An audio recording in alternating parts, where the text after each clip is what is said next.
Boa noite a todos. É um prazer ver essa sala cheia, essa tela cheia. A gente está, né, na nossa. Deixa eu ver aqui, é a sexta roda de conversa do ano, né?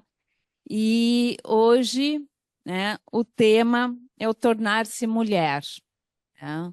Então, acho que esse tema já está explicando, né, essa sala cheia, né, como se precisa falar desse tema, né.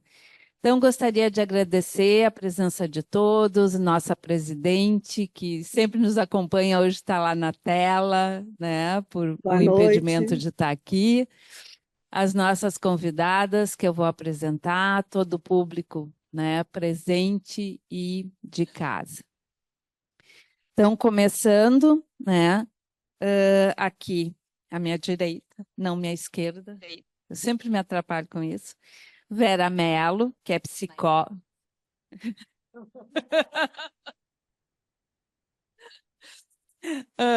Vera Mello, psicóloga, psicanalista da Sociedade Brasileira de Psicanálise de Porto Alegre, analista de criança, adolescentes e adultos pela IPA e diretora do nosso instituto, né? Diretora do Instituto da Sociedade. Aqui do meu lado, Juliana Lang Lima, psicanalista da Sociedade Brasileira de Psicanálise de Porto Alegre e psicanalista também pelo CEP, autora dos livros Tempos Maternos, Transmissões do Feminino.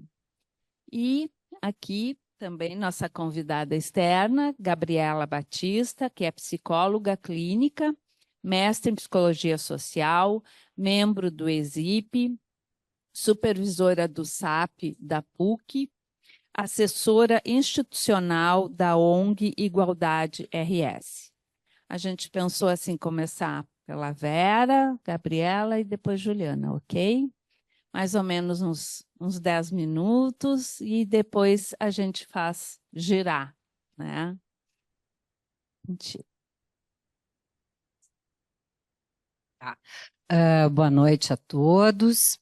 Em primeiro lugar, eu quero agradecer muito o convite da Janine, né, representando a comissão científica, por um espaço para falar sobre esse tema, que eu acho que é um tema que sempre nos chama muito a atenção. Já desde Freud, em 1932, O que querem as mulheres, né, já estava implícito um questionamento sobre o que é ser mulher.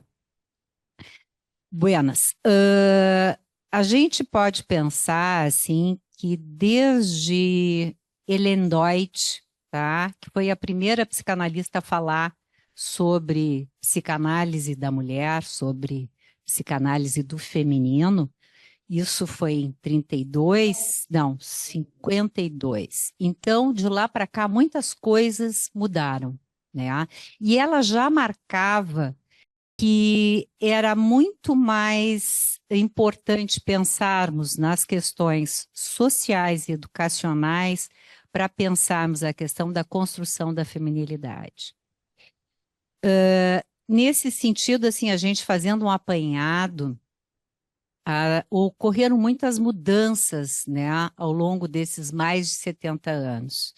Se pensarmos, assim, as nossas bisavós, elas tinham camisolas que tinham um buraco que era para permitir a relação sexual. As nossas avós tinham a camisola do dia, que marcava, então, um momento muito especial da vida sexual que se iniciava. Inclusive, em alguns povos, havia a ideia de mostrar o lençol manchado de sangue pela ruptura do ímen como uma prova de pureza da mulher. Então, o que que a gente vê nesse percurso? Que durante muito tempo, ou ao longo dessa trajetória toda, é que a mulher foi se apropriando do seu corpo, tá? Então, nesse sentido, foi foi se dando uma construção, esse corpo foi se tornando cada vez mais passível de ser erotizado. Então, o meu enfoque, tá, vai trabalhar muito mais sobre o erógeno no corpo dessa mulher, a psicossexualidade. Também teve uma mudança muito grande após a Revolução Industrial. Então, no início, né, a parte era destinada do privada, era educação e saúde, isso era pertinente à mulher. E ao homem era pertinente, era passível a parte pública. Então, o homem ia para a rua e a mulher ficava privada em casa. Então, isso era uma demarcação que se caracterizava muito marcadamente nas famílias. Havia, então, essa divisão no grupo familiar. Uma das coisas que mudou muito ao longo desse processo foi a chegada da pílula anticoncepcional nos anos 60, que permitiu que as mulheres tivessem uma vida sexual mais plena, sem o fantasma que assolava as mentes femininas da gravidez indesejada. A frase do Freud, o que quer uma mulher, que na sua sabedoria apontava para uma interrogação sem resposta, na medida em que há um percurso no qual evidenciava-se o quanto a mulher mantinha-se alienada dos seus desejos, do seu corpo desejante de si mesma. Penso que a trajetória da mulher aponta para uma pluralidade de alterações, tanto do corpo biológico, do corpo senso-perceptivo, do corpo erógeno, do corpo do afeto, do corpo falado, do corpo ético, do corpo social. Todos estes sendo condicionados à mudança da cultura.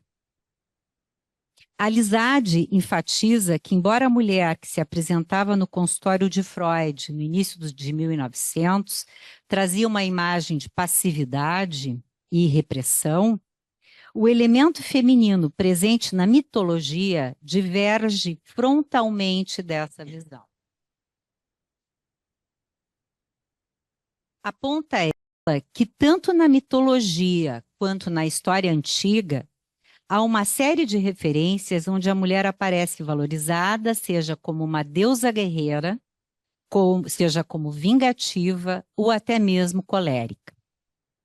Também é interessante observar a conexão entre a noção de justiça e a noção de feminino, as quais mostram vinculação com o equilíbrio cósmico na quase totalidade das lendas religiosas e dos mitos encontrados nas histórias dos faraós, conforme o estudo sobre a mulher neste período feito por de Roche-Noblebourg. Na trilogia tebana de Sófocles, também observamos a personagem Antígona como a representante da ética, impondo-se ao confrontar o rei Creonte, dizendo-lhe que há uma lei maior a qual todos os homens devem ficar submetidos, mesmo que isso significasse a sua morte. Para Lizade, embora na sexualidade masculina também existam pontos obscuros e secretos, o caráter enigmático da sexualidade feminina tem uma força grande. Uma hipótese para isso é que há uma relação profunda com a ideia de que o feminino protagoniza o cenário em que busca entender o grande enigma da criação. A pergunta de onde viemos, quem somos e para onde vamos. Melanie Klein, ao falar das fantasias da criança em relação ao interior do corpo materno, aborda a existência desta mãe, rica internamente, com muitos tesouros e bebês, expressando a fantasia de uma mãe poderosa e onipotente. Para a teoria do monismo sexual fálico, a inveja do pênis marcaria o destino da mulher.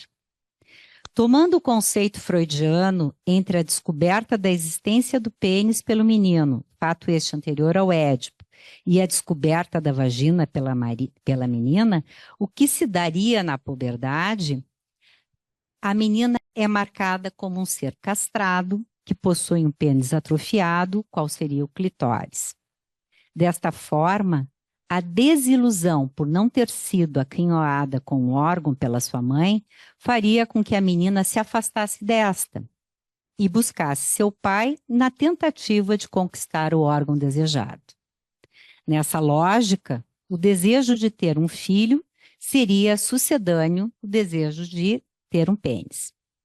Consequentemente, observamos que nessa leitura a sexualidade feminina fica inteiramente colocada sob o sinal da falta. Falta de pênis, falta de vagina, falta de sexualidade específica. Smirgel aponta que a mulher na teoria freudiana é exatamente o oposto da imago materna primitiva. Diz ainda que a teoria do monismo sexual fálico e suas derivadas poderia apagar a ferida narcísica comum à humanidade, resultante da prematuridade do rebento humano, que o torna dependente de sua mãe. Pois é esta dependência da criança pequena em relação à sua mãe, em função do desamparo inicial que todo ser humano tem, que oportuniza a construção na psique desta imago materna onipotente. Ainda para Smirgel, a inveja do pênis repousa não na ignorância que essa possa ter da vagina ou no sentimento de castração decorrente disso, mas antes pela necessidade de combater o poder materno. Diz ela que observa nas análises realizadas que a inveja do pênis não seria um fim em si mesmo, mas a expressão do desejo de triunfar sobre a mãe primitiva onipotente, possuindo o órgão que ela não possui, ou seja, o pênis. Assim, a inveja do pênis é tanto mais forte quanto mais esmagadora é a imago materna. A Lizaide pontua que o feminino não é sinônimo de mulher, pois entende que uma mulher conquista a feminilidade por meio de movimentos psicossexuais, que a consubstanciam com seu ser feminino. Daí uma certa simetria com a frase da Simone de Beauvoir. Da mesma forma, o feminino também está presente no homem, bem como a alternância das posições na mulher, considerando a sua bissexualidade. Seria, então, a conquista da feminilidade por uma mulher uma longa trajetória que abarcaria percepção, sensação, emoção, afeto, erogenidade, fatores estes que, reunidos, comporiam a sensualidade. Não sei como é que eu estou de tempo. Tranquilo? Tá. Esgotado. Então, espero. Daqui a pouco vamos de novo. Não quero. Vai ter muita coisa aí. Bom, a gente está fazendo assim, né, um disparador e aí, né, depois volta para aqui, para a mesa. Gabriela. Obrigada, Vera. Obrigada. Bom, então, seguimos, né? Gente, então, como um disparador para essa conversa de hoje, eu pensei, né? Primeiro, acho que foi um desafio quando a Janine me convidou, assim, né? Fiquei pensando, poxa, como contribuir, né, nesse tema complexo que é pensar o ser, o tornar-se mulher. E aí eu pensei que isso tem a ver, né, com uma experiência de trabalho e de vida já há alguns anos, né, mais de 10 anos, que é o meu trabalho com a população trans e travestis aqui em Porto Alegre, né, através da igualdade. Então eu pensei em compartilhar alguns recortes de vivências e algumas reflexões que eu fui fazendo nesse longo tempo e o que foi me mobilizando para estar aqui hoje com vocês. Bom, então o que eu pensei como disparador, né, foi fazer recortes da minha vivência de trabalho como psicóloga junto à população T, que vem desde 2012. A partir do convite, então, eu resgato em minha memória um dos meus primeiros contatos com a Associação de Travestis e Transsexuais do Rio Grande do Sul, a Igualdade RS. Naquele momento inicial, em que eu me encontrava tateando cuidadosamente o território ainda desconhecido por mim, fui interpelada pela narrativa de uma travesti que contava, em tom de brincadeira, o fato de uma amiga ter realizado cirurgia de esterectomia.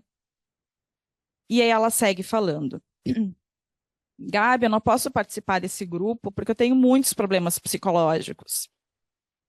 E aí eu paro, olho para ela, daí ela, porque eu pedi. A minha amiga fez uma cirurgia. E tu nem sabe o que que eu fiz. Eu pedi o útero dela de presente. Se tu vai tirar, dá ele para mim. É o útero que eu quero, tu entende? Sim. Foi possível entender que um tom de xiste estava cumprindo a sua função de me comunicar algo mais profundo, para além do que as palavras verbalizavam naquele momento.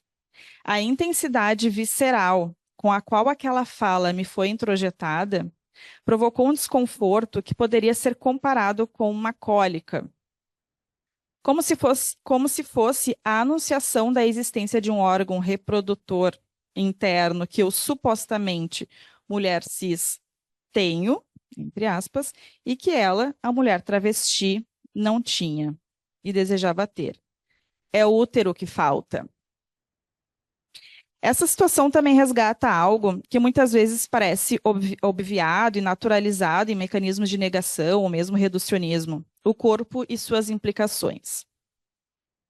Até esse momento, lá naquela experiência, sem ter qualquer participação anterior em movimentos sociais, sem nunca ter me dedicado profundamente aos estudos feministas, ou mesmo, né, na convivência com mulheres, pessoas trans, o contato com as mulheres travestis me provocou o questionamento sobre o que me tornaria mulher, então.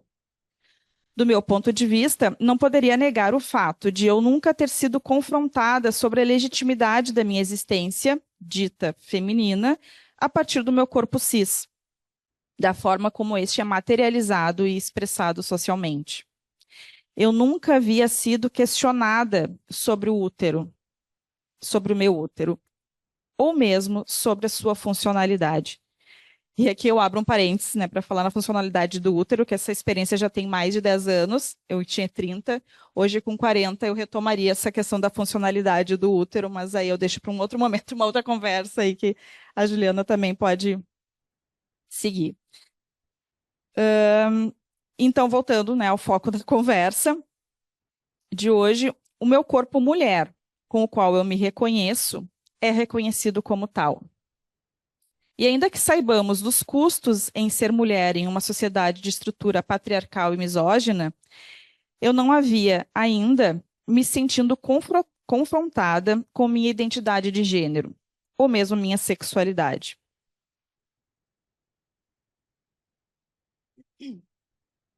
Essa experiência me defronta com a dúvida sobre o que estaria marcando a diferença entre eu e a mulher travesti que fez tal declaração. O que estava sendo posto como norma e de que maneira? Indo mais além nas reflexões, as dúvidas seguiam. Então, se minha identificação de gênero não é determinada por condições biológicas, o que me tornaria mulher? Ao me questionar isso, automaticamente retomo, né, a Beauvoir, que vai dizer em Segundo Sexo, lá nos anos 40, que a discussão vai trazer à discussão as condicionalidades sociais atreladas ao ser mulher. A autora afirma que, historicamente, a subjetividade feminina é reduzida ao efeito de sua natureza biológica. Beauvoir propõe uma crítica à existência subjugada da mulher em relação ao homem, como um negativo da matriz absoluta. Ou seja, nesse caso, a mulher seria o outro, que existe apenas em contraposição ao homem. Essa compreensão propôs uma visão histórica das identidades sexuais e de gênero, as quais, em perspectiva essencialista e binária, eram e são, ainda hoje, diretamente associadas ao corpo biológico. Não somente atribuindo ao valor, ou melhor, ao desvalor da mulher na sociedade, mas também essa vertente naturalista fundamenta, ainda hoje, a normalização de identidades de gênero dita saudável, ou seja, aquela que corresponde ao órgão genital com o qual se nasce, atraindo-se preferencialmente, sexualmente, pelo sexo oposto. E os corpos dissidentes? Bom, a esses sobra um lugar das patologias, psicoses e perversões. A experiência em uma instituição que trabalha exclusivamente com mulheres travestis e transexuais me trouxe a desacomodação de muitas das verdades que habitavam em mim, de forma categorizada e ilusoriamente organizada. Essa desordem me causou uma certa vertigem, acompanhada de um sentimento de libertação ao ampliar meu campo de visão sobre o que nos torna mulher. E essa amplitude abrange aspectos relacionais para além de gênero, como corpo, sexo, amor e afeto, transcendendo a muitas das invenções sociais institucionalizadas, construídas com o objetivo de privilegiar alguns corpos e não outros como sujeito de direitos.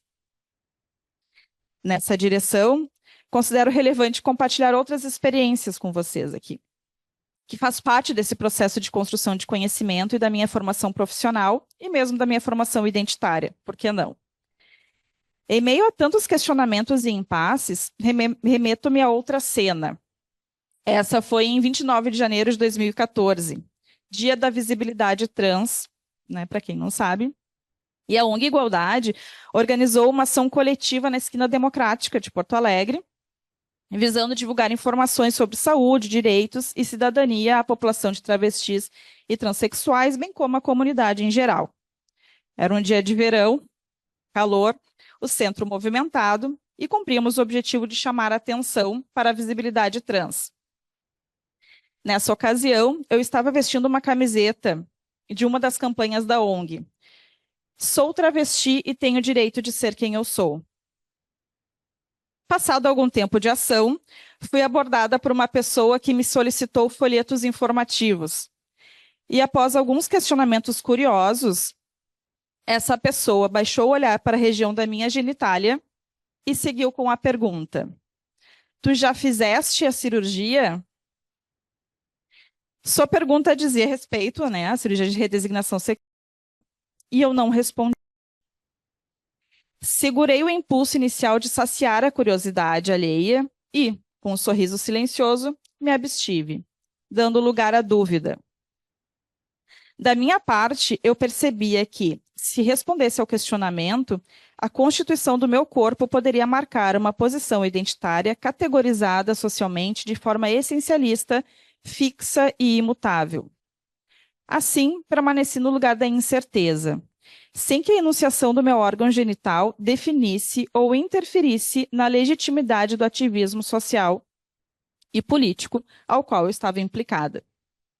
Não responder foi a forma que encontrei para que minha intervenção reverberasse em quem estava me questionando, produzindo assim uma desconstrução de verdades categóricas sobre sexualidade e gênero. Por outro lado, penso que talvez essa experiência tenha produzido mais reverberações em mim, o que justificaria o meu movimento em dar continuidade a esse trabalho junto à população trans até hoje. As turbulências internas foram muitas e seguem ecoando em mim quando estou trabalhando com a população de travestis e transexuais. Muitas vezes hesitei em falar sobre temáticas afins, justamente por não conseguir sair de uma posição paralisante frente ao impasse entre o falar com as travestis e não falar por elas, reconhecendo assim o meu lugar de privilégio. A verdade é que eu preciso falar sobre essas experiências, mas antes eu precisei falar muito o que as mulheres travestis e transexuais dizem sobre suas próprias vivências e o que as tornam mulheres. Pensar no que me tornaria mulher me levou a considerar a transitoriedade de conceitos, saindo da ideia de oposição entre conceitos masculino e feminino, como a Vera já bem trouxe, e passando a entender que a constituição de identificações sexuais e de gênero são construtos instáveis, voláteis e mutáveis. Então, sigo sem respostas e com muitos questionamentos, mas posso afirmar que não existe um único caminho para tornar-se mulher, visto que não parto da ideia da existência de um feminino dito sagrado.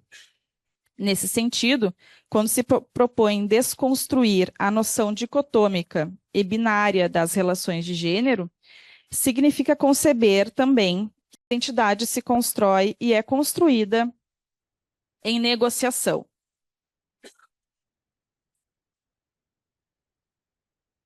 As relações de poder entre os sujeitos são compostas não só por gênero e sexo, mas por uma pluralidade de marcadores identitários, como raça, etnia, religião, classe social, por exemplo. Assumindo, então, que a constituição da diferença se dá sempre baseada em um centro como referência, né? E esse centro a gente está aqui entendendo o homem branco cis heteronormativo, posicionando, então, à margem quem não corresponde à norma. Dito isso, não seria a norma que está posta no centro e dada como natural, normal, que deveria ser questionada, discutida, duvidada? E aí entra o compromisso ético e político da nossa escuta clínica, trazendo aquilo que foge do centro, o negativo do corpo homo cis heteronormativo para o debate, né?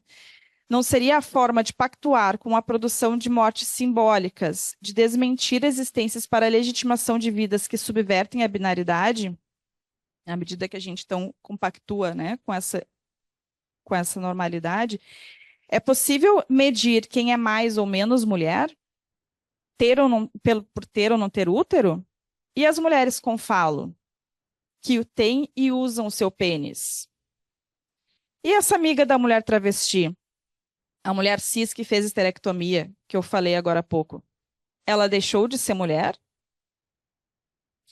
E encerro citando novamente Beauvoir, que conduz o nosso encontro de hoje, inclusive, e que diz, né, no mesmo livro, Segundo Sexo, que o imenso progresso que a psicanálise realizou na psicofisiologia foi considerar que nenhum fator intervém na vida psíquica sem ter revestido um sentido humano. Não é o corpo biológico, descrito pelos cientistas, que existe concretamente, e sim o corpo vivido pelo sujeito. A fêmea é uma mulher à medida que se sente como tal. Há dados biológicos essenciais e que não pertencem à situação vivida. Não é a natureza que define a mulher, é esta que se define retomando a natureza em sua afetividade. Seguimos com a conversa.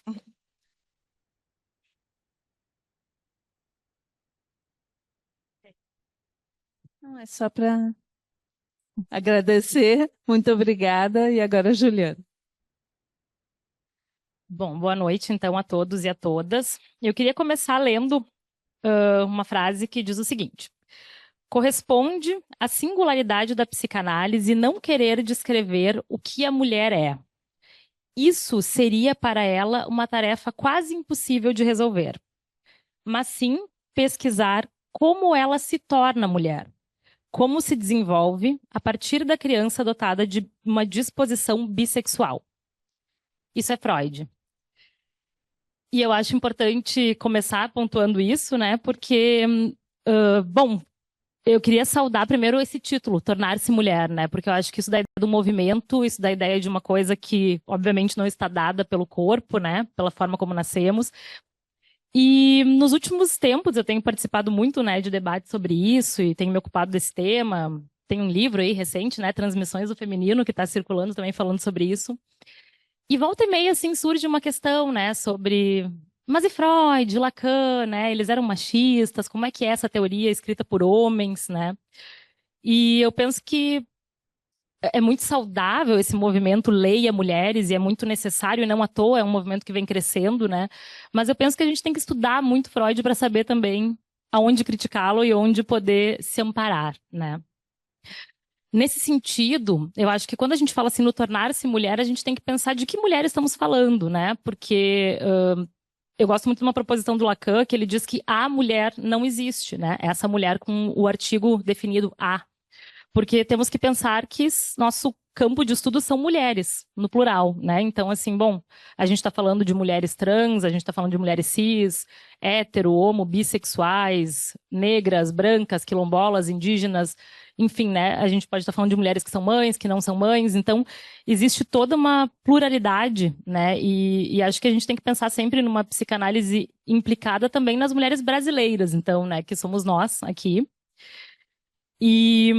E aí fiquei pensando um pouco a partir da imagem do evento, né, da foto ali, da foto da Simone de Beauvoir, do título, né, que tem a alusão então a essa frase dela, né, não se nasce mulher, torna-se, que é uma frase que é da segunda onda feminista, né, então eu acho que é importante trazer um pouco da história do feminismo, assim, para a gente pensar, contextualizar, né, que a primeira onda feminista, ela começa nos anos 1900, contemporâneo à interpretação dos sonhos, né, análise.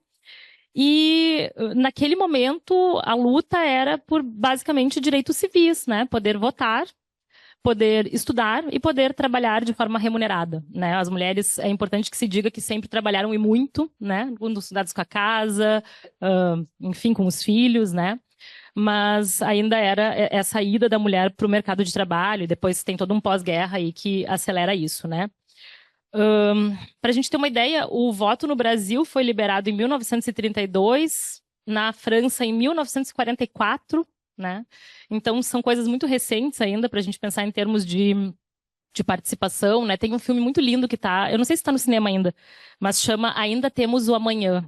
E ele fala sobre a conquista do voto feminino na Itália, que foi em 1946, ainda mais tarde do que a gente, né? Então, para a gente também decolonizar o pensamento aí e não achar que na Europa tudo acontece antes, né? É mais fresquinho e mais adiantado. Mas, bem, então, essa segunda onda feminista, né, como a Gabriela colocou, assim, já é marcada mais por um momento em que essa questão biológica é muito questionada, né, muito trabalhada, assim, especialmente também a própria maternidade, né, que dada como algo que seria... E aí, bom, isso é uma leitura freudiana, né, que seria o destino mais saudável do Édipo feminino, né, seria, então, uma identificação com a mãe e o consequente desejo pela maternidade, como a Vera colocou. E aí, nesse ponto, a gente tem que pensar que também, né, ele era um homem do seu tempo, né, e as coisas mudam bastante, então que bom que a gente possa hoje não reproduzir isso nos nossos consultórios, né, de achar que mulheres que optam por não terem filhos são fálicas, têm lá, sei lá, né, problemas nas suas questões edípicas. Mas o que eu queria trazer do Freud, então, também nesse período, nesse texto, né, que é o último texto dele sobre o feminino, que é de 1933, é uma questão que eu acho que a gente se apega menos do que essa, dos destinos do Édipo, e que é o período pré-edípico, né, que é esse período intenso que ele diz aqui, que ele se surpreende nas pesquisas dele, desse estágio preliminar de ligação com a mãe, que então ele não tinha atentado para a força e para a importância disso, né? E eu acho que é um pouco sobre isso que eu queria falar, assim, sobre essas transmissões do feminino e sobre isso de tornar-se mulher, e estamos praticamente entre mulheres aqui hoje, né? Porque existe uma questão de uma intimidade que se dá entre as mulheres, né? Se a gente pensar nas amizades femininas, são amizades que têm geralmente esse caráter, assim, da confidencialidade, né? Quando a gente se aperta, a gente liga para uma amiga e fala, olha, tô precisando muito conversar, pode me ouvir, podemos sair para jantar, né? E que é algo que é mais difícil entre os homens, a gente vê essa coisa mais aberta, né? De se vulnerabilizar, assim, de se fragilizar. E essa história começa lá com as nossas mães, né? Que começaram também com as suas mães. E com isso que é muito específico. Daí eu estou fazendo um recorte também aqui, um pouco das mulheres cis, né? Mas que tem uma autora lacaniana chamada Marie-Hélène Bruce, ela tem um ensaio chamado Sangue. E ela fala sobre uma questão do corpo, marcando também alguns destinos, não somente o corpo, né? Mas ela faz uma alusão à primeira menstruação, como um momento muito importante, né? E que traz consigo o temor do transbordamento. Então ela vai dizer que toda mulher cis já viveu a experiência de temer esse transbordamento, né? De o sangue vazar, de ficar constrangida, assim como também o constrangimento, eventualmente, de avisar uma amiga, uma pessoa até muito desconhecida, de que está ali marcando a roupa, né? E ela depois vai também transitar pelas questões do leite materno e outros fluidos, e ela fala que talvez por isso as mulheres sejam, de alguma forma, pensadas como mais loucas, mais exageradas, né, por essa fluidez e por esses fluidos que caminham pelo corpo feminino. Tanto é que essa experiência da primeira menstruação tem um nome, né, menarca, e até bem pouco atrás era um momento nas famílias em que, às vezes, as meninas ganhavam flores, né, todo mundo ficava sabendo. Então, é um momento que mobiliza, porque é um sangue que não é um sangue qualquer, né? É um sangue que fertiliza esse corpo e, a princípio, torna ele apto, então, para reprodução, né?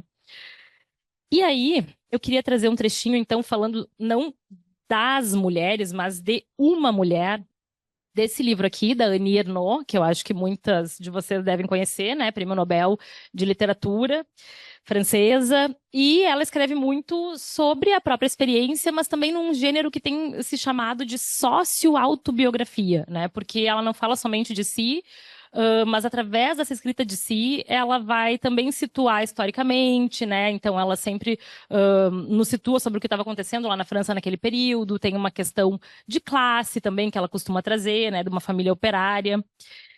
E ela vai falando assim, então esse livro ela escreve logo depois da morte da sua mãe, né? Ela era a única filha dessa mãe. Ela até tem um outro livro chamado A Outra Filha, em que ela conta que ela descobre, né, em algum momento que ela não foi a única filha, que ela teve uma irmã, mas que morreu antes dela nascer.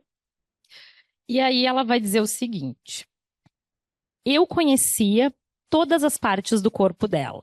Eu achava que ao crescer eu seria ela. Tenho a impressão de que nós dois, eu e meu pai, éramos apaixonados pela minha mãe. Isso é da infância, tá? Aí, ela pula para a adolescência, em algum momento.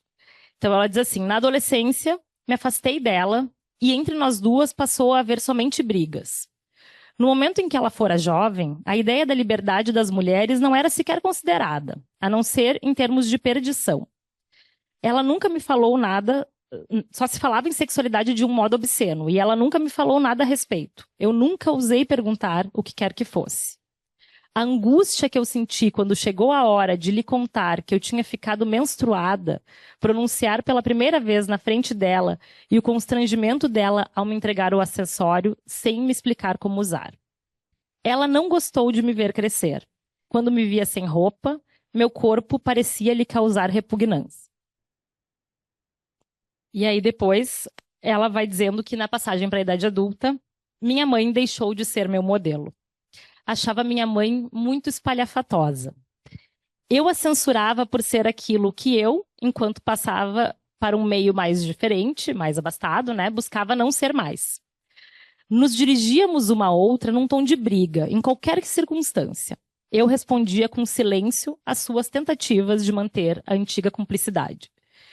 E, bom, aí a gente tem muitos outros trechos, assim, que são muito interessantes, mas eu quis destacar, porque eu acho que ela escreve a partir da literatura, né?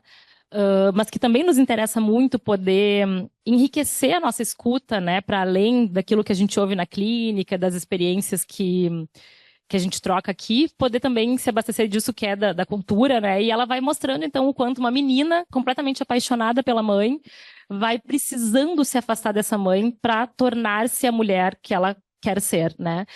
E nisso vão entrando muitas outras mulheres, né? Vão entrando professoras, amigas, amigas da mãe, vão entrando mulheres que vão falando sobre temas que a gente até hoje tem como tabus, né? Então, eu listei algumas coisas, assim, mas situações como aborto, né? Geralmente, quando uma mulher vai fazer um aborto, quem vai com ela é uma amiga, não é o pai do bebê, né? E a gente escuta muitos relatos.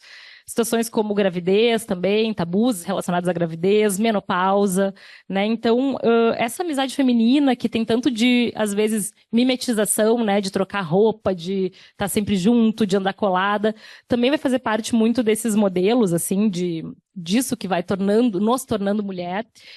E, para encerrar, né? Que eu acho que estou no meu horário, Janine já olhou no relógio.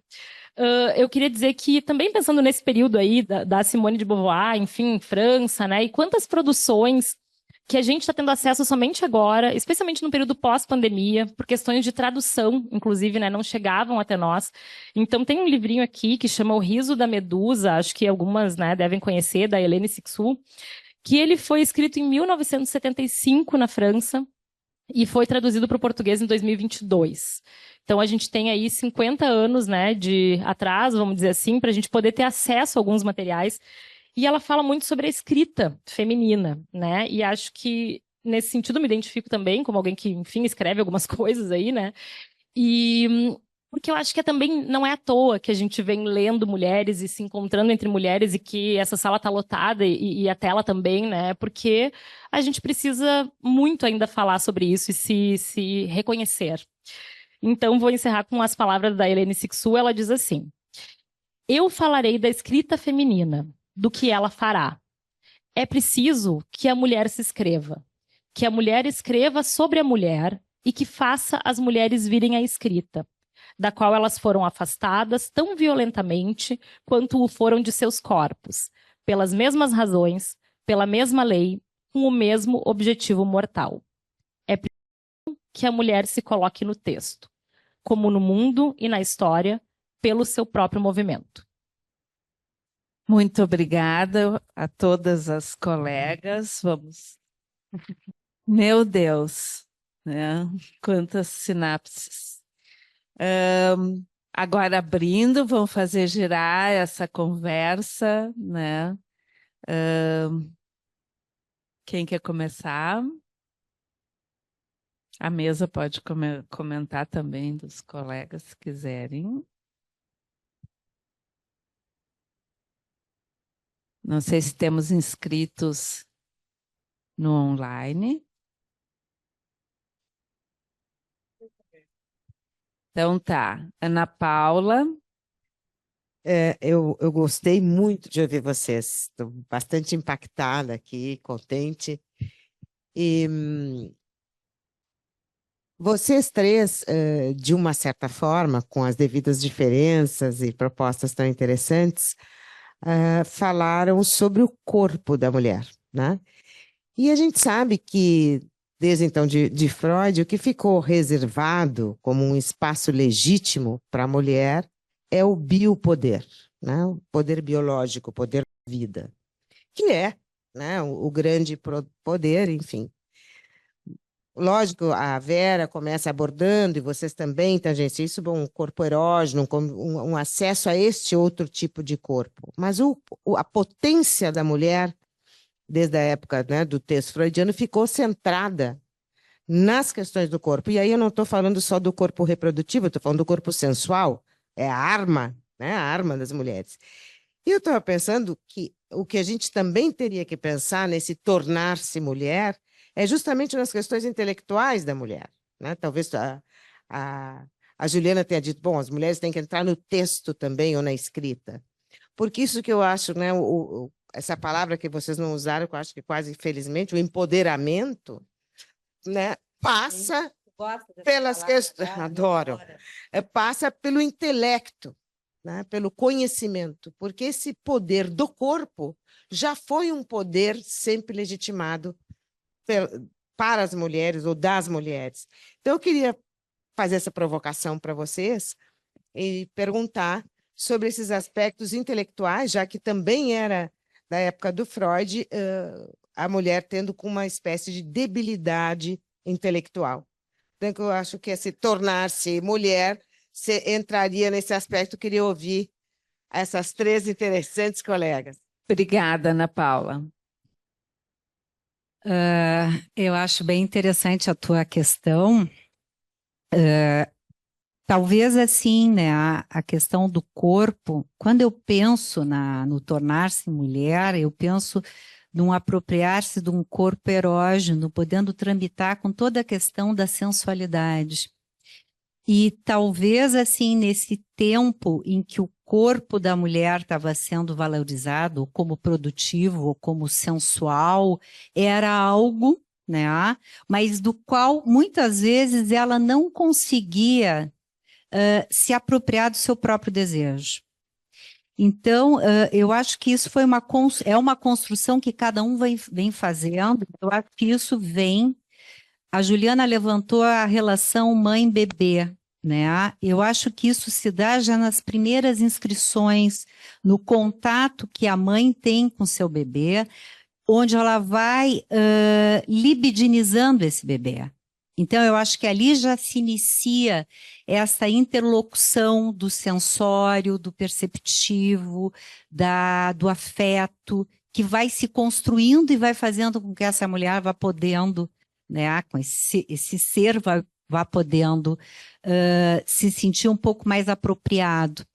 Acho que a questão, né, de a mulher como um ser pensante e falante é algo que vem cada vez mais. Quando a Juliana lembra da situação do voto, quando a gente pensa, né, que poucas mulheres na década de 40 trabalhavam fora, elas trabalhavam. A minha mãe diz uma coisa que é muito interessante. Minha mãe disse, olha, quando os homens começaram a entrar para a cozinha, as máquinas começaram a surgir. Então, temos lava-louça, forno de micro-ondas, e é interessante, porque antes disso ficava realmente como considerado um não trabalho, né? Bom, vamos lá. Temos a Silvia na tela. Silvia Skorvonsky. Agora eu já vou entrar, então. Sim. Eu escutei vocês e gostei muito. E eu agora tenho mãe de dizer, gurias, vocês são ótimas. E gurias é um termo das mulheres para falar das amigas e do encantamento, né? Mas, na verdade, eu me lembrei de um ditado que era em espanhol, mas eu vou dizer em português, que dizia assim, ó, os filhos das minhas filhas, meus netos são. Os filhos dos meus filhos, isto eu não sei. Vejam bem o que isso significa sobre a maternidade, porque maternidade não é só parir um filho, significa o DNA definido. E essa indefinição sobre a paternidade é uma experiência masculina de exclusão insuportável e que ninguém falou e que ninguém fala, e que talvez pode estar na raiz ou no núcleo dessa ideia falocêntrica, que na verdade ela é uma resposta à ideia uterocêntrica, como DNA da espécie, né? Que inclusive nas religiões, né? A conservação da espécie é o útero feminino. Mas para isso precisou ser castrado ou inibido pela igreja para Deus tomar o seu lugar de criador ou de criação. E aí começa a questão da cultura, que não é por acaso que se criam esses caminhos esquisitos e estranhos que se atualizam a posteriori, depois de um tempo, já que deveria ter sido um ido, né?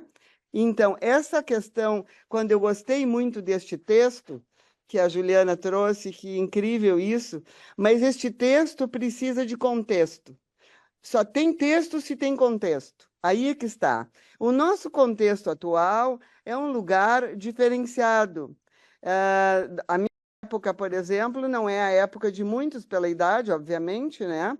Então, mas de qualquer maneira, geracionalmente, tem coisas que existem e que são típicas.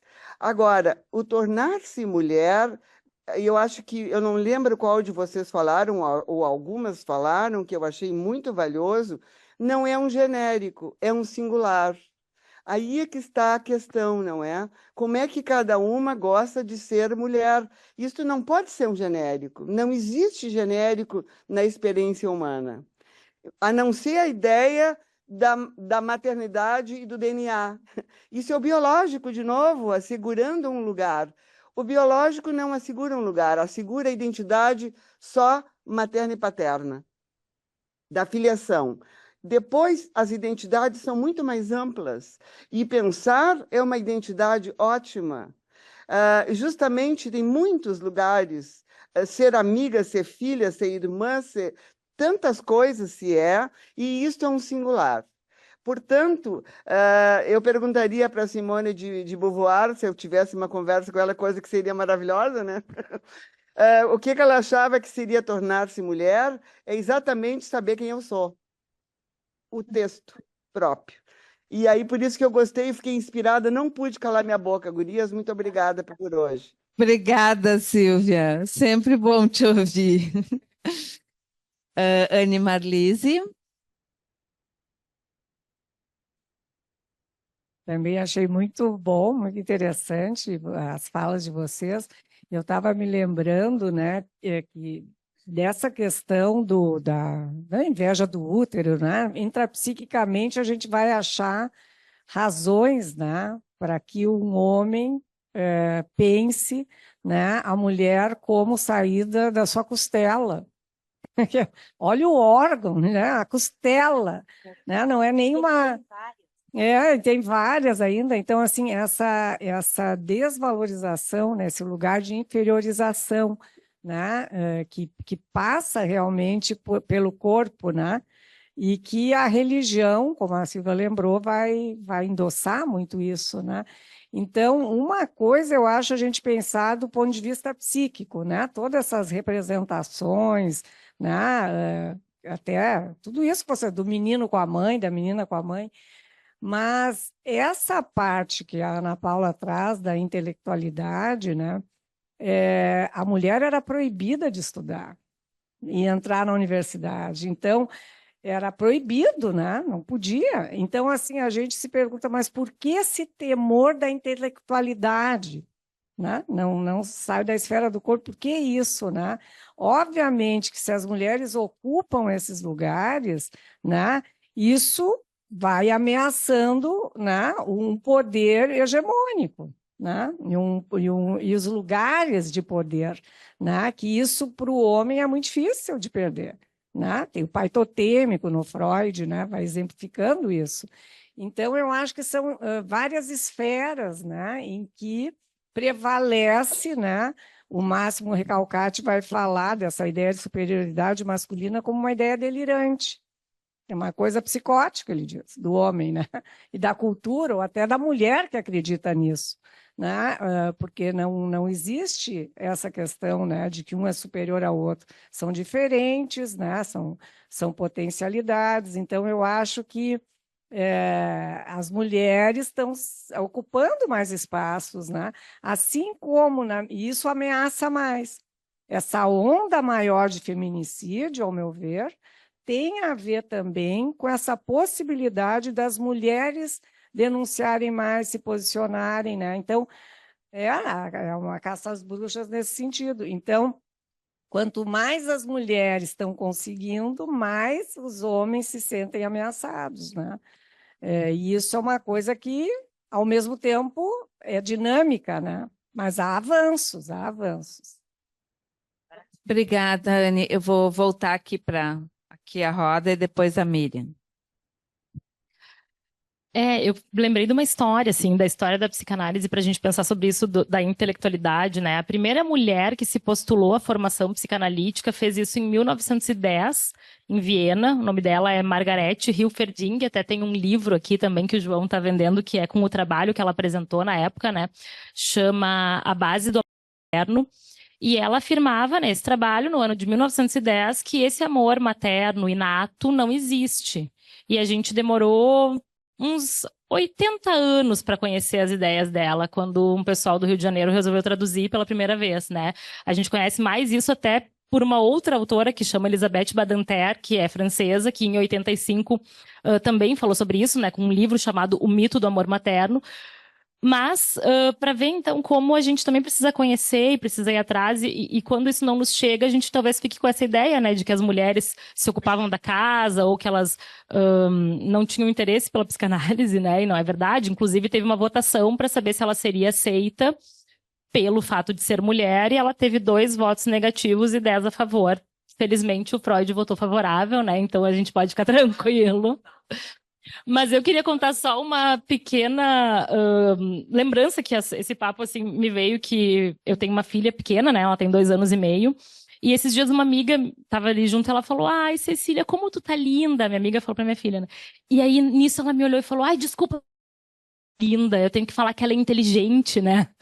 E eu disse, não, tu também pode falar que ela é linda, porque uma coisa não está em oposição à outra, isso é libidinizar, isso é erotizar, né? É narcisizar. Então, assim, também quando a gente fica com as palavras proibidas, não pode, ou tem que usar alguns jargões, eu acho que isso nos atrapalha enormemente, né?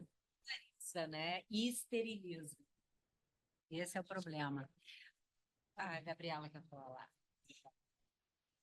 Só complementando a questão do corpo, né, que a gente estava falando, assim, acho que primeiro tem o corpo materializado, concreto, e o corpo simbólico, que acho que também já foi falado aqui, mas também fico na dúvida, assim, desse paradoxo do poder estar no corpo, assim, né, o quanto também, o corpo também o corpo da mulher, no caso, também é colocado, né, como objeto, a fim de satisfazer ao desejo e ao poder do homem, então fica, né, objetificado ou até abjeto, por vezes, dependendo desse corpo mulher, inclusive, ele se torna objeto frente, né, a esse poder que vai estar colocado e aí entra, né, acho que foi bem trazido ali por essa ameaça que então, né, a presença da mulher, né, das diversas possibilidades de ser mulher traz, né, socialmente. Então, acho que essa coisa, né, do não poder ser bonito, porque é isso, né, o lindo ameaça, mas porque não é só, porque daí reduz, né, então tu passa a ser só um corpo bonito para satisfazer sexualmente e exclui todo o resto que também está implicado nesse corpo, né. Eu estava me lembrando quando, a partir da tua fala, Anne, do quanto as mulheres é que são as bruxas em toda a história, né? As mulheres eram queimadas na Inquisição, os homens não, né? Porque as mulheres é que são malévolas. Então é interessante porque eu acho que é um contraponto exatamente ao poder que as mulheres trazem nessa questão de poderem criar, de poderem amamentar, que difere totalmente do masculino. Então, a criação fica muito centrada na mulher, né? E por isso que em alguns países, até hoje, a elas é vetado a educação, né? Obrigada. Miriam? Primeiro, assim, muito legal escutar vocês, né? Eu ia ficar em casa, assistindo em casa, e disse, não, vou lá, porque acho que é um debate super potente, não parabenizar, né, a mesa. E ouvindo aqui, eu fiquei com algumas questões, assim, para pensar junto mesmo, né? Principalmente ouvindo vocês em relação ao significante útero. Porque eu fiquei lembrando aqui de uma mulher trans que eu conheço, que foi uma das primeiras a fazer o processo de resignação. Foi considerado o grande case, e foi dito a ela por muito tempo que ela não precisava dizer que ela era uma mulher trans. E muito recentemente que ela consegue, né, fazer aí uma outra caminhada do tornar-se mulher. Então, lembrando da história dela, né, do que eu já escutei, do que ela trouxe, fiquei pensando nesse significante útero, do quanto também pode ser perigoso essa relação direta que a gente faz, né, do tornar-se mulher, né, a esse órgão que é mais do que um órgão, que tem esse significante aqui, né? Eu queria ouvir um pouquinho você sobre isso, mas porque eu lembrei muito da história dela e também de uma outra mulher trans que também escutei quando ela dizia eu estou esperando menstruar, né? E aí pensando de que mulheres a gente está falando, de que sociedade a gente está falando, né? Que a gente está falando de uma sociedade ocidentocêntrica, né? É desse território, é desse contexto, e o quanto esses significantes vão produzir algumas coisas aí nesse processo de tornar-se mulher e para quem, enfim, para poder pensar assim, tá? Não tenho respostas, mas é provocar a discussão mesmo. Obrigada, Miriam. Eu não costumo fazer isso, mas eu me inscrevi. Então eu realmente tinha escrito aqui, viu, Sandra? Depois eu te passo. Então, assim, ó, bom, né? Maravilhosa fala, né, de todas as colegas. E eu vou engatar, né, no que a Miriam está falando, que era a minha pergunta, né? Eu li recentemente 2 livros, né, da Camila Sosa Vilada, né, que é uma travesti argentina, e narrando, né, ele vai muito como um conto de fadas, né, mas narrando a sua história, e o outro mais biográfico, né, e é estarrecedor, né, o sofrimento, né, que aparece ali. Então, várias coisas me chamaram a atenção, como, primeiro, a violência paterna, né? Então, nasce aquele filho homem vai desiludir, vai frustrar aquele pai, aquela mãe. Então, lidar com essa questão. Então, ele já inicia, já se inaugura sofrendo, né, esse tipo de violência. E depois como lidar, né, com aquele corpo. E aí tem essa questão, né, como a Miriam está, tipo assim, ela se define como uma travesti. Não é um homem, não é uma mulher, né? É uma travesti. Então, queria que vocês também pudessem falar um pouquinho disso. Eu não sei se a gente passa para a Sandra, não sei se a tua pergunta tem a ver e depois volta, pode ser? Então tá, então a Sandra. Rapidinho, agradecer também, gostar, né? O que eu estava pensando, porque é que eu ouvi o que me despertou para falar aqui, né? A presença. Desde que eu cheguei, né? A gente tem marcado, não, tu te falaste em festa, a gente tem se encontrado. A Juliana diz, não, você vai assistir que venham presencialmente. E então, mulher convoca. Essa é uma pergunta, né? Então, mulher convoca mulher? Nós estamos nestes tempos, entendeu? De escutar uns aos outros.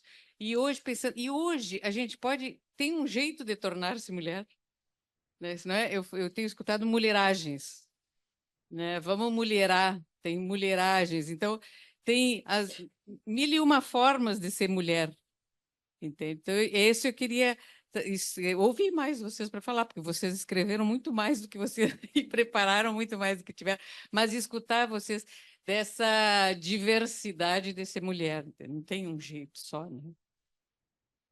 Obrigada, Sandra. Sim, essa é a roda que teve mais procura. Nós acho que chegamos a uns 300, enfim, né? É a sexta e foi a mais. Quem quer começar?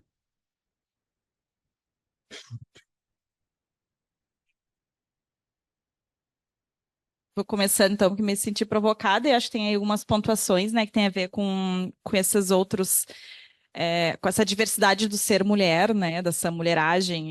E sim, né, a minha experiência escutando, né, mulheres trans e mulheres travestis, elas se identificam quanto mulheres, mas sempre colocando, né, como mulher travesti, tem aí uma identificação política, né, que elas também reconhecem. Inclusive, as pessoas muito perguntam, né, qual é a diferença, afinal, travesti, mulher travesti, mulher transexual?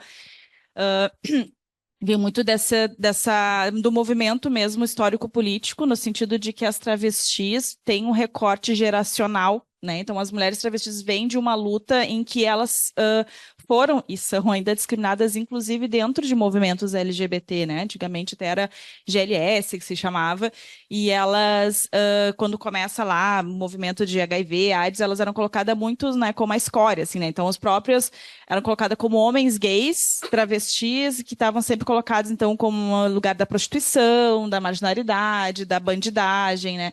Então, elas começam a se apropriar do termo e dizer, daí até o slogan da camiseta, aquela que eu comentei para vocês, né? Sou travesti, tenho direito de ser quem eu sou, e começam, então, a se afirmar como mulher travesti, né?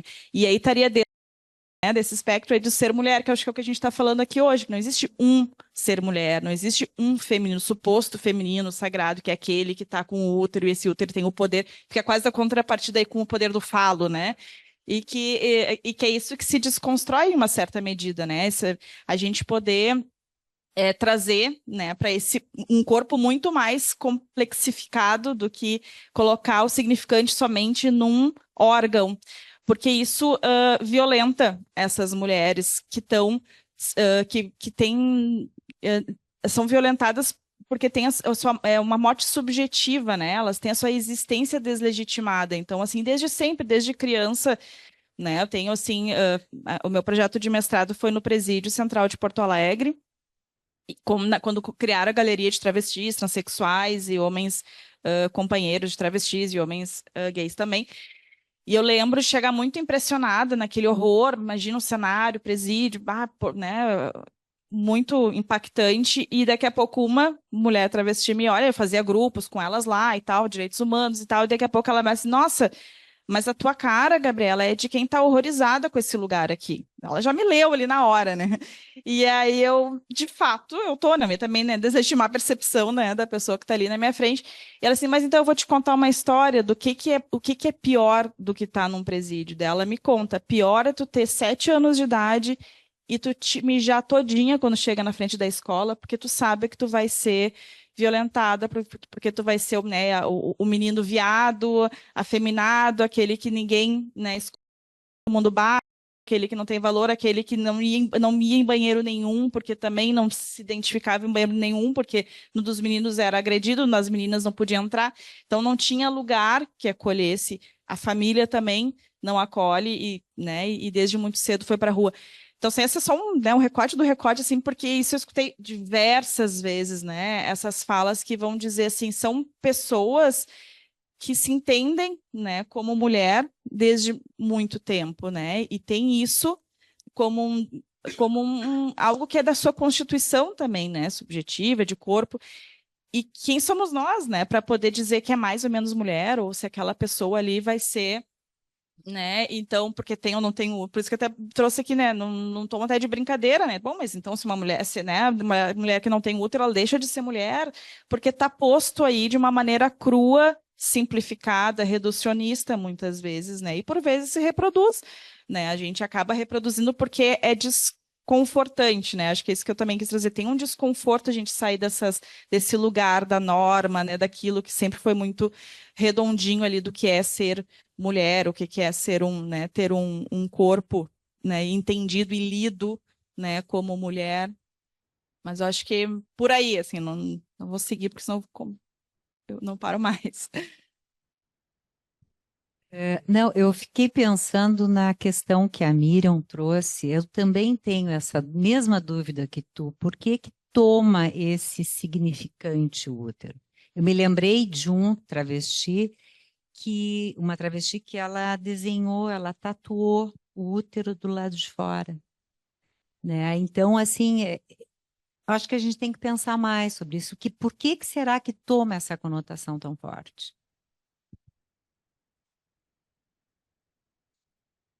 Eu fiquei pensando um pouco a partir da pergunta da Sandra, então, porque, né, acho que as colegas já trouxeram contribuições bem importantes, mas quando tu fala do ser mulher, né, hoje, eu me lembrei, claro, né, gente, daí também eu tô falando desde o lugar de uma mulher cis, hétero, mãe, né, então, de uma discussão que estava muito presente na época até que o meu primeiro filho nasceu, que algumas amigas tiveram meninas, se furava ou não a orelha e botava o brinquinho, né? E foi uma coisa que me chamou muita atenção, porque era uma coisa muito automática algumas gerações atrás, né? A criança já saía do hospital com a orelha furada, e isso era um sinal do feminino, né? Inclusive identificava, porque um bebê, a gente não tem como saber se é menino ou menina, né? Qual é o aparelho reprodutor daquele bebê. E, de alguma forma, então, eu fiquei pensando nessas mudanças geracionais, né? Quando hoje a gente discute se vai furar, se não vai furar, por que não furar, enfim, né? Então, só lembrei disso, assim. Obrigada. Agora temos a inscrita Eliane, depois a Carmen e depois o Yuri. Eliane. Oi, queridas. Um prazer ouvi-las. Que pena que não estou aí para a festa, né? Porque deu para sentir a balada feminina linda. Eu queria contar uma coisa que eu acho que é interessante e que fala sobre o verdadeiro poder da mulher. Leia-se mulher quem quer ser, né?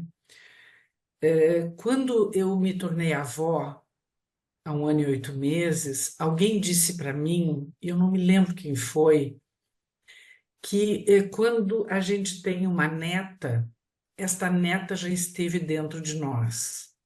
E eu achei que era uma coisa meio esquisita e fui olhar.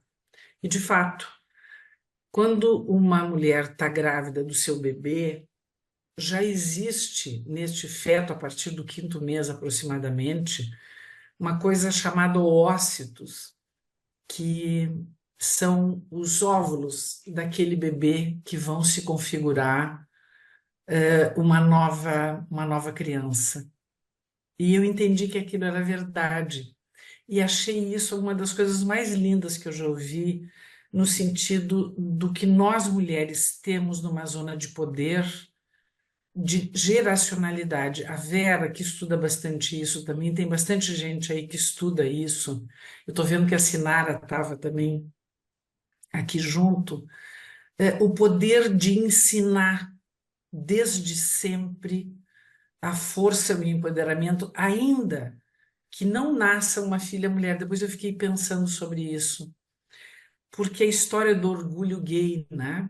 De ter um filho gay e que haja uma identificação com esse potencial. Eu acho que tem uma coisa que nós estamos, como mulheres, conquistando, que foi isso de que a gente cortou, de alguma forma, a geracionalidade do poder falocêntrico, talvez, né, dos homens. E isso a gente passa de mãe para filha, que eu estava pensando, de mãe para filha, para neta. O quanto essas coisas podem ser estudadas, educadas por nós, como estamos fazendo agora. Então, Janine, querida, parabéns por essa série de conferências e encontros. Eu já participei do último, né, e fiquei toda honrada. Então, viva nós, né? Homens e mulheres que querem ser mulheres, né? Porque eu acho que todos nós podemos fazer isso. Obrigada. Obrigada, Eliane. Agora, Carmen. Eu estou só passando um pouquinho também pelo chat. Tem muitos cumprimentos à mesa de várias pessoas. Algumas pessoas também citaram a questão das mulheres nos países que nós somos ocidentais, né? Que alguns no Interã, enfim, que as mulheres não têm nenhum direito, né? E também em zonas de guerra, que os crimes maiores são também cometidos contra as mulheres. Tem muitos comentários e muitos elogios à mesa. Isso, essa violência, né? Não de morte, mas não relacionada à guerra mesmo, né? O que eu estava pensando pessoalmente, né? Essa questão da intelectualidade que a Ana Paula falou, né? E eu fiquei pensando como faz pouco tempo da questão da liberdade de estudar, né? A liberdade de viajar. Até eu acho que foi em 1960 e pouco que uma mulher podia viajar sem autorização do marido. Podia vender um bem seu sem autorização do marido. Faz tudo muito pouco tempo, né? E eu fiquei pensando, nós ocidentais, que essa intelectualização começou pelas mulheres brancas ocidentais, né? E que há pouco tempo está se ampliando para as mulheres negras, né? Bastante recentemente, aqui pelo menos as cotas têm 10 anos, eu acho que é um fator super importante, porque isso vai dando cada vez mais poder, né? E eu acho que também tem uma questão das mulheres trans, que às vezes são pessoas com pouco acesso a estudo. Eu li toda a reportagem sobre a vida da Erika Hilton na Piauí, que está maravilhosa. Então, essas mulheres que estão agora chegando no poder, essas mulheres trans também, negras, enfim, eu acho que a coisa vai ampliando e vai nos ensinando, né? Que todos somos mulher e que quantas variedades tem de ser mulher, né? Então, eu fiquei me lembrando de tudo isso e parabéns para todas, está maravilhosa essa noite. Obrigada, Queca. Yuri, na tela. Olá, me escutam? Sim. Boa noite. partir ali da fala da Juliana, ela cita Cixous, fiquei pensando, né, porque a Cixous, ela convoca a escrita, né, do feminino, e para além de mulher e homem, mas que desse feminino poder se expressar na escrita, poder se libertar de uma censura, de uma prisão, de um silenciamento que este homem fez e segue fazendo, né, no corpo da mulher. Penso que qualquer menção, né, que denuncie o feminino nele, acaba matando, acaba aprisionando, violentando, e a mulher morre com isso. E a mulher falece. E esse feminino no homem nunca é pensado, nunca é visto, nunca é revisto, assim. E a Cixous, ela faz um pequeno adendo, assim, que eu gostaria de ler, que ela faz uma pequena menção ao homem, né? Ela diz: eu escrevo mulher. É preciso que a mulher escreva a mulher, e o homem, o homem. Encontra-se aqui, então, apenas uma oblíqua referência ao homem, a quem cabe dizer o que significa para ele sua masculinidade e sua feminilidade. Algo que nos interessará quando eles terão aberto os olhos para enxergar a si próprios. E nesse texto, e eu quero frisar assim, este livro, que foi assim, que me convocou muito, que a Cixous, ela fala um pouco da trajetória dela, onde ela se cerca de mulheres para pensar a mulher, mas também destes homens, né, como Foucault, Derrida, Lacan. E me inquietou muito, assim, que até a própria chegada, assim, do texto dela, né? Eu lembro que, eu acho que foi 2022, que eu me deparei com esse livro, e pensei, nossa, Derrida, Foucault, Lacan, conheço todos estes homens. E a escrita da Cixous, 50 anos já feito, agora que foi traduzido, agora que chegou aqui. E o que me atraiu para esse texto? O que me atraiu para um encontro de hoje, né, que torna-se mulher? Teve alguém que citou aí, né, que está aí no presencial, né, mulher chama mulher. Acabei pensando, né, o feminino conversa, né, com o feminino chama o feminino. Vim aqui para conversar com o meu feminino, não matá-lo, repensá-lo e repensar este homem, né, que castiga, que violenta a si próprio, mas tem essa diferença: quem morre é a mulher, é o corpo da mulher. Obrigado, boa noite. Muito obrigada, Yuri. Agora eu vou trazer aqui, né, para as nossas queridas colegas uma fala final e nós vamos ter que encerrar. Quem quer começar? Olha, Yuri, tu nos deixou profundamente emocionadas aqui. Que bom te ouvir, que bom saber que tu tá aqui, né? E eu nem tenho mais o que dizer, eu acho que é sentir mesmo, assim, porque é isso, quando tá bom a gente não precisa falar mais, né? Talvez a gente possa fazer uma outra roda sobre tornar-se homem, e eu acho que vai ser bem interessante. Eu gostaria de escutar. Bom, eu acho que é isso, né? Que bom, Yuri, né, e demais que sentiram o chamado, né? Eu acho que sim, eu acho que nos chamamos a todas e todes, né, para estar aqui. E que possa ser um início, né, dessa reverberação, né, que a gente possa seguir nos tornando, né, mulheres na nossa diversidade. E quero agradecer muitíssimo, né, a Janine também, a sociedade brasileira, por essa oportunidade, né, que movimento significativo estarmos aqui, né, compartilhando essas vivências múltiplas aí e tudo que a gente pode trazer também de integração com a psicanálise, com a nossa clínica, com o nosso fazer psi. Muito obrigada. Eu acho importante, primeiro, né, marcar assim, a sugestão que a Juliana trouxe de fazer uma mesa sobre os homens. E eu acho fundamental, porque eu acho que a diversidade tem que estar presente. Uma outra coisa, agradecer muito o convite, a oportunidade da gente poder conversar sobre essa temática e circular uma série de ideias, né, nesse processo. Então, muito obrigada. Obrigada a todas, né, aqui presente, todos, né. Eu estou ficando muito emocionada que a cada roda, né, a gente fica assim, isso daria outra roda, a gente precisa de mais uma roda, meu Deus, né, que coisa boa isso, assim, né.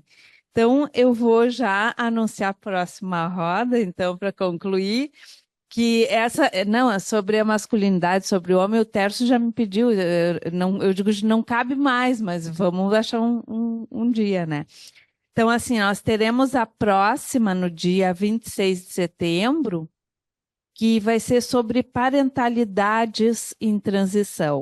Contaremos com a Ângela Piva, Sinara Kopitz e Denise Zimpec.